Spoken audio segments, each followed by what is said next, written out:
Hi guys, welcome back. Let's learn how to perfectly turn a photo into a wallpaper on your iPhone. Personalizing your iPhone is one of the easiest ways to make it feel truly yours, and nothing does that better than turning your favorite photo into a good looking wallpaper. So, whether it's a memorable travel shot, a family moment, or a stunning landscape, setting it as your background brings a fresh and meaningful look to your device. The good news is that Apple makes this whole process simple, quick, and beginner friendly. No extra apps required at all. That said, let's get started. So, first you have to launch the Photos app on your iPhone, and then you have to head over to the image in question. After that, you have to tap on the edit button at the bottom. Then you have to hit the crop button to proceed.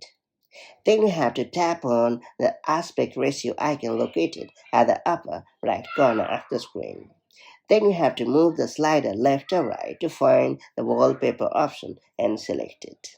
And finally, you have to hit the done button at the top right to confirm the action.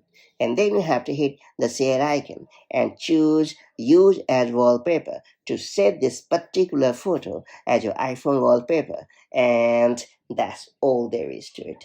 Now that you know how to turn any photo into a wallpaper on your iPhone, you can refresh your home screen or lock screen anytime you want. It's a small change that makes a big difference in personalizing your device and keeping your favorite memories close to your heart. So try experimenting with different images, styles, and layouts to find what looks best for you. If you found this video helpful, make sure to like and share it, and do subscribe for more such handy iPhone tips and tricks, and I'll catch you up in the next one.